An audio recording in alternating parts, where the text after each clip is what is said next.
SPARC advance research, spark SPARC सन pharma advance research. Sachin ji, इसके chart देखिए। आज बोर्ड बैठक है, इक्विटी और वारंट्स इश्यू करने पर विचार किया जाएगा, लेकिन इस बोर्ड बैठक के पहले ही अच्छे नाम इसमें आने की उम्मीद में स्टॉक तेज रनअप दिखा चुका है। कल 2.5% बढ़ा है खराब बाजार में, लेकिन अगर पिछले 2-3 दिनों का चार्ट देखेंगे, 7 दिनों का चार्ट अगर हम आपके सामने लाएं तो आपको समझ में आएगा कि किस तरह की जबरदस्त तेजी होती दिखी है। हो सकता है ऊपरी स्थानों पर प्रॉफिट बुकिंग भी आए, क्योंकि प्राइस आएगी वो शायद नीचे की तरफ आएगी, लेकिन देखना यह है कि आज क्या एक्शन होता है, कि किस तरह का इक्विटी या फिर वारंट्स का इश्यू का आज कंपनी फैसला करती है। चार्ट बताएं सर। अनिल जी, एक अहम लेवल है 205 के आसपास का। मुझे लग रहा है अगर पुल बैक आता भी है तो वहां पर कहीं जाकर प्राइस स्टेबलाइज होनी चाहिए। ओवरऑल अगर इसका 2019 से डेटा देखें तो यही एक मल्टीपल रेजिस्टेंस जोन था जिसे इसने काफी कॉन्फिडेंटली पिछले सत्र में ही ब्रेक किया है। तो मुझे लग रहा है अगर पुल बैक होता है तो पुल बैक हेल्दी ही माना जाएगा। 205 के आसपास खरीदारी करने की सलाह होगी। एंड जिस तरीके से ओवरऑल ये पैटर्न स्ट्रक्चर है, मुझे लग रहा है 250 के आसपास के स्विंग्स भी बन सकते हैं। सो डेफिनेटली एक अच्छे पेडिग्री का स्टॉक है, एक अच्छे ऑलरेडी एग्जिस्टिंग मोमेंटम में है। तो अगर पुल बैक मिलता है तो खरीदारी के मौके ढूंढे 205 के आसपास, एंड टारगेट होगा on the upside around 250। Okay. Godrej consumer products नतीजे हर एक पैरामीटर पर कमजोर दिख रहे हैं। वागले साहब, लगातार इस पे बिकवाली की राय भी आशु सर की तरफ से भी आती हुई कि हमारे बाकी एक्सपर्ट्स ने भी बिकवाली की राय दी है। गोदरेज कंज्यूमर प्रोडक्ट्स क्या है, लेवल्स इंपॉर्टेंट, क्या शॉर्ट करना चाहिए 716 पर?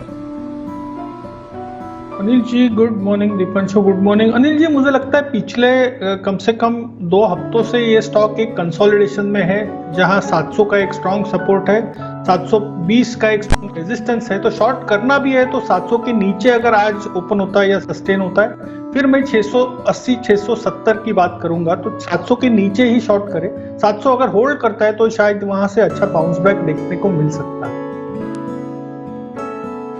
चलिए, ये भी ठीक है कि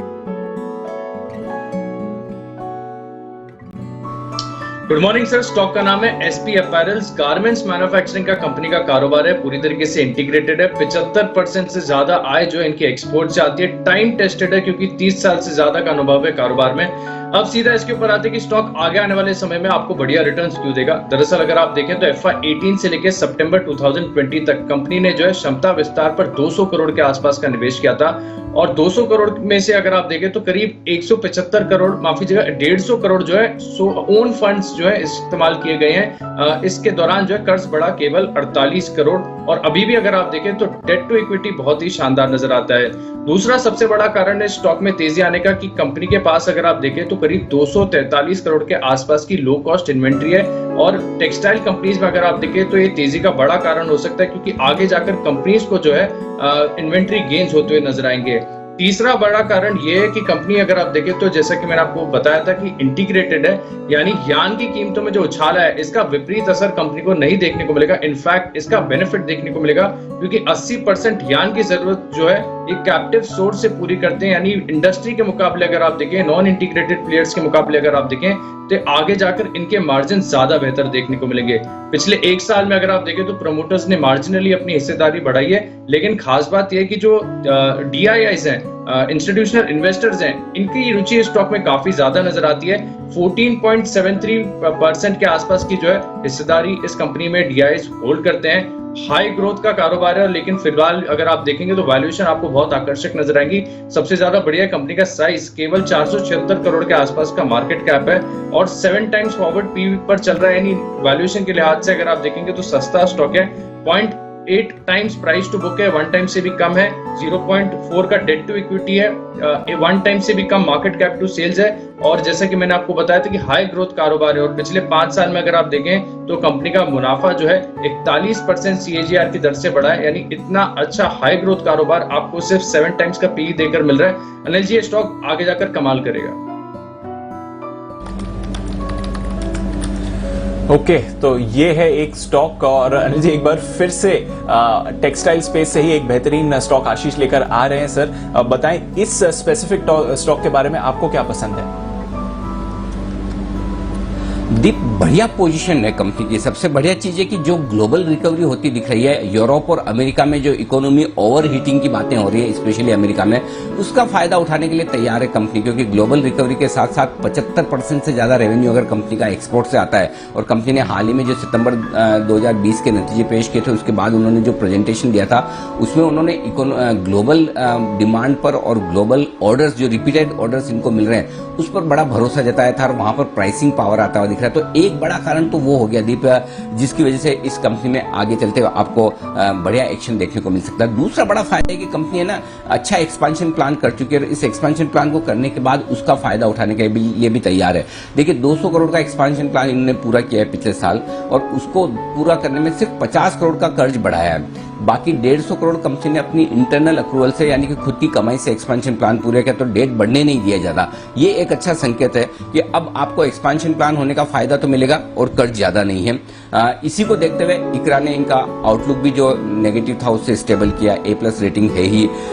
एक और इंटरेस्टिंग चीज है, इस एक्सपेंशन प्लान के बाद कंपनी के लिए एक बड़ा फायदा होता है। देखिए यान के दाम बहुत बढ़ रहे हैं और ये चूंकि इंटीग्रेटेड प्लेयर है, तो इनको ये बड़ा फायदा कि यान, इनका 80% यान ये खुद अपना प्रोड्यूस कर लेते हैं, तो बढ़ते हुए यान के दामों का इन पर एक लिमिटेड असर ही पड़ता है, सिर्फ 20% इन्हें खरीदना पड़ता है। तो लेकिन जो दाम बढ़ रहे हैं, जिसकी वजह से फाइनल प्रोडक्ट की ये दाम बढ़ा रहे हैं, तो 80% इनके प्रोडक्ट ऐसे हैं जिन पर इनके पास प्राइसिंग पावर आ रहा है, तो इनके मार्जिन और वो प्राइसिंग पावर का फायदा होगा यान के दाम बढ़ने का।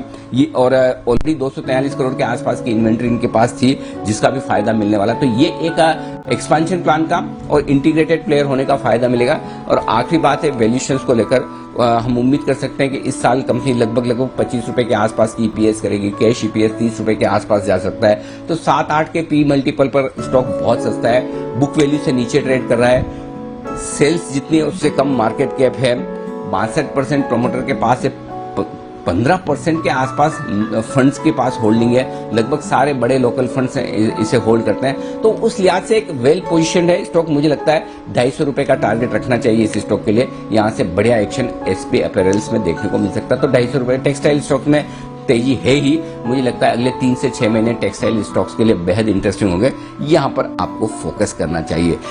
तो इसी स्टॉक पर एक बार जल्दी से चार्ट्स पर भी राय ले ली जाए। सचिन जी जरा इसके चार्ट्स देखिए, बताइए क्या करना चाहिए।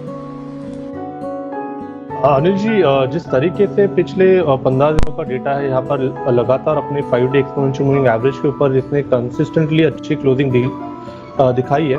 एंड ओवरऑल अगर स्ट्रक्चर देखें तो मुझे लग रहा है 230 के आसपास के स्विंग्स बन सकते हैं। तो स्टॉप लॉस आपको लगाना चाहिए अराउंड 175 के नीचे ही, जिस तरीके से कल के सत्र में मोमेंटम मिला था। एंड जिस तरीके से इसका EDX है, मुझे लग रहा है ऑलरेडी मोमेंटम जो एग्जिस्टिंग है वो स्ट्रेच होना चाहिए। 230-225 के आसपास के स्विंग्स बन सकते हैं, तो खरीदारी करने के ही मौके ढूंढने चाहिए 175 के स्टॉप लॉस के साथ। ओके